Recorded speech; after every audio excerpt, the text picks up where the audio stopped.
I'm Jonthan Sacerdoti. This is a quick chat with Ruth Wasserman Lande. Ruth, thanks very much for joining me. You recently went viral on a Channel 4 news interview for a reason, I would say. Watching it, it felt like you and the presenter were speaking not just about completely different things, but almost completely different languages.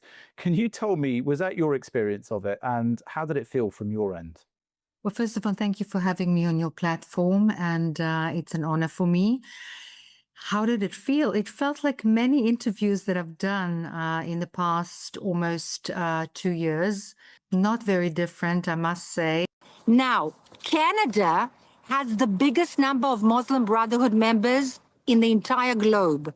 I wish them good luck. In fact, sir, I wish you and the British people a lot of luck, because you will, unfortunately, and I pray for you from the bottom of my heart as one mother to the mothers of the United Kingdom, that you will be safe. Because you are being overtaken by extremist Islamist forces. Now, there are good Palestinians. Actually, you know what? There are good Palestinians. Yes, okay. But the Hamas is very bad. All right. And they are taken hostage by those bad Hamas people. Okay, we've now run out of time. Their people. Ruth. I was asked questions which were critical with a very obvious bias, but I'm used to it. I didn't think anything special of it, quite frankly, and I answered to the best of my knowledge, experience, analysis, as politely as I could. You know, it doesn't help to lose it or take it personally. And yeah, I mean, I just told what feels to me, not only feels, but I deal with this issue professionally all the time. I'm an Arabist. I speak Arabic. I spend time in an Arab country. I studied Islam.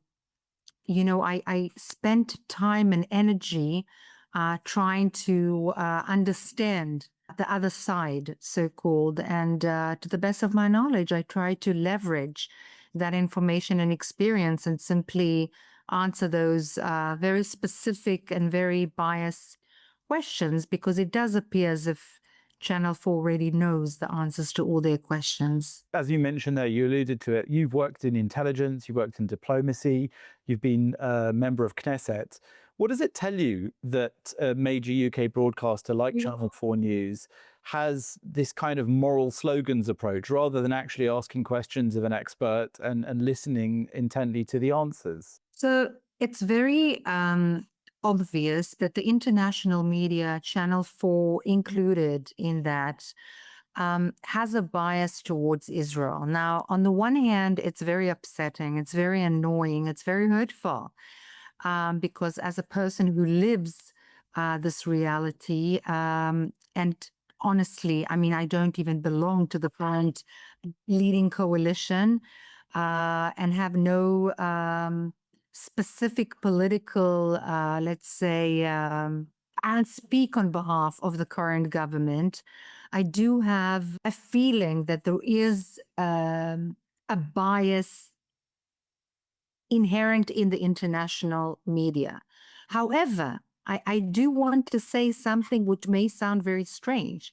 In a manner of speaking, I almost don't blame them. I do blame them because as journalists and as very intelligent people, they should check their facts better.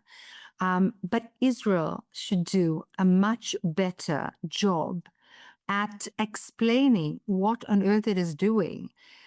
Because obviously some people don't get it. Some people get it and, you know, choose to, you know, be anti-Semitic, anti-Zionist, anti-Jewish, anti-everything, and simply blame Israel for everything. It suits their agenda, either because they're siding with one of the antagonists of Israel, and or they have a different kind of a take. But some people simply don't know. And all they hear all the time, in fact, they are truly indoctrinated by international media and pictures that come out, and many of them are not truthful, and they're edited and they're specifically thrown out there to create a kind of an image. I mean, the Hamas has made truly an art, a sophisticated art out of it, and all of it is funded, actually very well funded, for years by Qatar in a very profoundly sophisticated, systematic manner, which I have to say is extremely impressive if you're not involved in any way and it's not actually your people who are literally getting carnaged out of this horrific situation. I mean, they are doing a brilliant job at creating an image to liberal people. And those liberal people are made to buy a story which is anything but liberal. And as an Arabist, as an expert in Arab affairs and Islam, I mean, God knows if there's something that I know, it's that.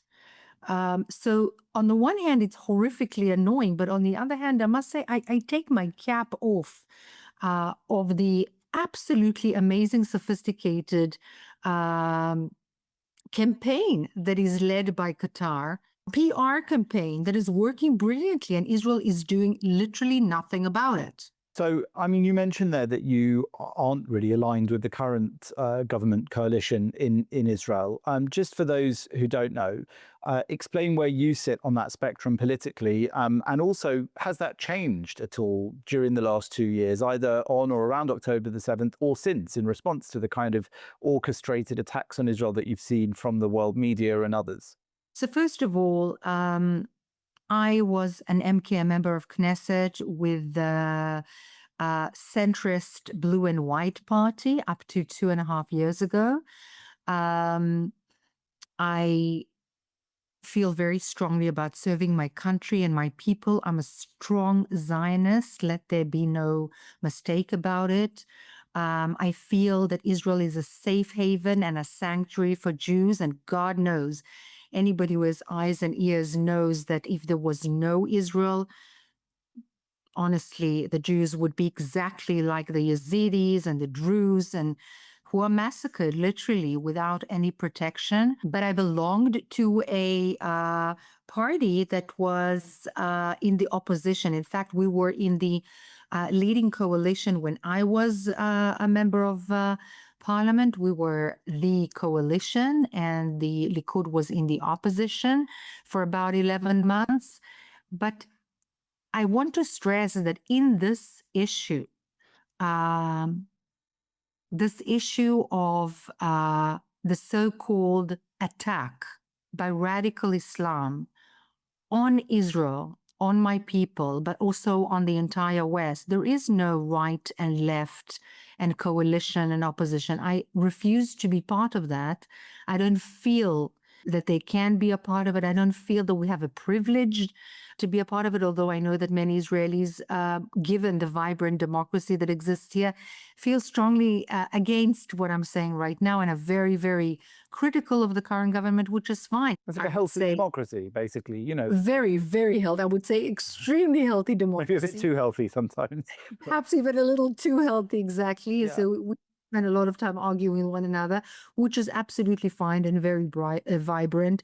I do feel, however, that this is this transcends politics. Yeah. The fact that Israel was attacked on October 7th in a horrific, inhumane manner obviously calls for a very strong answer. And the reason why this is so horribly prolonged and difficult, specifically in that arena, which is the Gaza arena, is for a very simple reason, and that is the kidnapping and the capturing of our people. Yeah. And it was not in an act of war, it was in an act of absolutely disgusting, planned onslaught, surprise onslaught, and included civilians, women, children, elderly men, absolutely horrific by all international standards. And they themselves published and put online the horrid images, as do the jihadists in Syria right now, vis-a-vis the Druze, and as do others in other places. And that brings me to say that it's not about Israel. It's not about the Jews. We always speak about anti-Semitism and that it's against the Jews. Well, you know what, Jonathan? It's not about the Jews. The Jews are a part of the puzzle. And nobody cares when we talk about anti-Semitism. If anybody cares, this would not have happened. And the international media would not be what it is. And the Holocaust would not have happened. And people would not be blaming us on the 8th of October when on the 7th of October we were murdered, raped, massacred, and burnt. Nobody cares. What they should care about and is not brought, that point is not emphasized enough, is that this ideology is not against Israel. At the core of this ideology is the establishment of a worldwide Islamic caliphate, which is not well suited to liberal Western values whatsoever. And anybody who does not understand that will face it in a horrible, terrible way. We can already see that. I want to ask you in relation to that. You said in that Channel 4 interview, you kind of expressed that very clearly, I think. Let me explain something to you. If you are willing to have your daughters 30 meters away from terrorists who have said again and again, very, very unashamedly, that they will carnage, massacre, rape, and burn them because they are British or Christian or whatever it is that you belong to, and you feel that your government should not do anything at all, plus your government would be giving food to those specific people who wish and claim again that they will ravage, massacre, burn, and rape your daughters, and you feel that this is a normal situation, and you feel that it is correct to give them a state, which they had since 2005. They had independence. Okay. And what did they do with that independence? They carnaged their own territory. You made it direct. You said you challenged Matt Fry, who's a German-British news presenter, and you asked, you in the West, would you give a state to people who want to kill your family? Has that always been your perception of Palestinian statehood? Were you ever in favor of a two-state solution? If you were, why? What changed?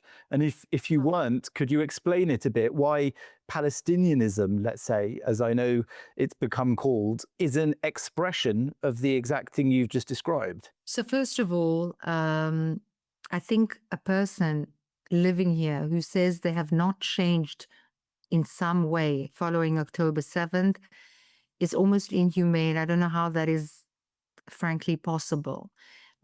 All of us who have children, I mean, there are no real words to describe. It's quite surreal. People were walking here for months, men, macho men, with wide-eyed trauma at what had happened. I mean, this was horrific.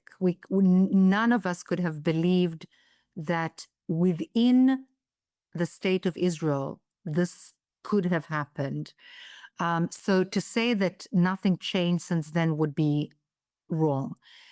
I did believe that some kind of, not a regular state, but a state which would allow full autonomy, of course, cultural, educational, international affairs, day-to-day dealings, economy, trade, and so on, everything except a full-blown army, given what had happened to us in the past, at least for a certain number of years in order to test that out. Yes, I believed in that. And now? Despite being an Arabist, despite understanding not only the language, not only having lived, learned, studied, went in depth into the mentality and the culture and so on, but literally having lived here for so many years and seen what had happened, and also listening in Arabic to what our neighbors say. They are not ashamed of what they say. They say things relatively clearly. And Drew, just to be blunt, because I mean, you're right, but they've always said it. So was it really a conversation Israel was having with itself? Was it a fantasy, not just of the West, of people like Keir Starmer or Macron, but also actually of generations of Israelis? That is to say, were you and plenty of others in Israel just wrong before October the 7th to entertain that idea? I think that a Western mind that is not indoctrinated with hate, we learn songs of peace in the kindergarten. That's what our kids sing. We are not educated to hate Muslims or Arabs. We're just not educated to do that. It doesn't mean that there are no people within the 8.5 million Jews who live in Israel who don't dislike Arabs. Yes, there are. There are. I'm not proud of it that they dislike Arabs simply because they're Arabs, but there are some. But we are not taught to hate, to detest, to nullify, to exterminate, to kill, to make them at all. On the contrary, we are taught, and the Western mind cannot even fathom this kind of hatred, and therefore even people who understand Islam, understand the language, know their history, hear what the leaders on the other side say in Arabic in interviews. For example, Hamas leaders, Qatar. Qatar has, a two-tier kind of language, as do others. For example, Arafat and the Palestinian Authority. They say one thing in Arabic and they say another thing in English. And it's absolutely unbelievable that despite all of that, yes, the Western mind could not comprehend or fathom the depth of this hatred until October 7th. I believe it was significantly game-changing in the perception. And to create a state next to Israel, armed to the teeth, with that kind of indoctrination that has been going on not only in the Gaza Strip, but also in the Palestinian Authority. And it's very easily proved. It's not my senseless, directionless statement. The indoctrination is in the books, in the culture, everywhere. This is unbelievable because we cannot allow a state that teaches its children to kill us. That's suicide.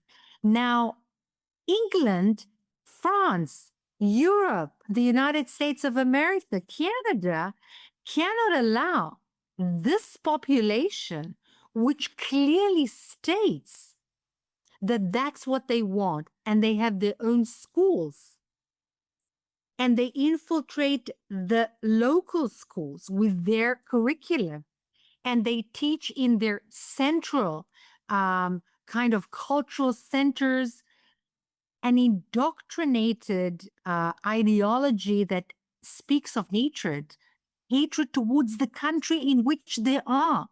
Let's take a very, very recent example. There were hundreds of thousands marching in Australia a few days ago on the bridge, so-called for Palestine. This wasn't a march for Palestine. This was a march to say, we are here. This is our way to show that we are taking over. And they were yelling, down with the bridge. What does the bridge have to do with Palestine? It's an Australian bridge, Australian infrastructure. Australia is the country where they receive their social rights, their citizenship. this hospitality that they're enjoying. It has nothing to do with Israel, the Jewish people, Palestine. This is a rhetoric which has been brainwashed into the minds of everybody, including Israel, including Israelis, by a very sophisticated machine which is funded by Qatar. That this is an Israeli-Palestinian issue. This is not an Israeli-Palestinian issue. Yes, the Qataris and the people heading the Qatari regime hate Israel. They lead an ideology of Muslim Brotherhood, but they also hate the Egyptian leadership strongly. They also hate the Jordanian leadership. They also hate the former Syrian leadership because it was Shiite, and Shiites for them are not even Muslims. They're worse than Jews. They're not even infidels. They are worse than non-believers. So let me ask you then, it seems that your warning here is this is not a land dispute. This is not even a dispute of a people who have been dispossessed. You're saying this is a religious war, and that actually not only is it a religious war that Israel's engaged in, that all of the rest of us are also engaged in it too, but at least Israel knows that the war has started and that it's in the thick of it, that basically in the West, in Australia, in Europe, even in the States, maybe, people are still fast asleep. Is that really what you're saying here? This is a religious war, and that war is against fundamentalist Islam? I have nothing against Muslims, by the way. Let it be very, very clear. Islam can be a beautiful religion. There are people who say that it is inherently a terrible religion. No, it can be made extremist, and it can be broadcast in a manner which is political for the benefit and the power of certain leaders. And that is what the Islamic Brotherhood started, a political stream of Islam that almost all means justify the end. And the end is creating a worldwide radical Islamic caliphate based on Sharia. In other words, all women are secondary to men. They must all be covered. Sharia law is the ruling law. Anyone who does not accept Islam can either be murdered, they have to be murdered, or pay jizya, a tax, or the women and the children would be taken as slaves, as we saw. Again, it used to sound like science fiction, like a story, like something we saw from the, Alibaba kind of hundreds of years ago tales that were told. It's not. This is the reality that is being promoted currently in Syria. This is the reality that Al-Qaeda and ISIS and the Muslim Brotherhood, even though they don't necessarily like one another, but they're all promoting. This is the ideology that Erdogan, the president of Turkey, which is an extraordinarily strong, huge, wonderfully placed in a geostrategic country, member of NATO, is actually forwarding. And when you see his speeches, just look on his sites. There are Ottoman guards dressed as Ottoman guards from hundreds of years ago, from the 16th century, next to him, as if we are in a Purim dress-up party. This is what he aims to achieve. He doesn't make a secret out of it. And the West needs to understand it's not about Israel. Israel is important because Jerusalem can galvanize support amidst the entire Muslim world. Again, because of indoctrination. We can argue whether it's important in the actual religion or not.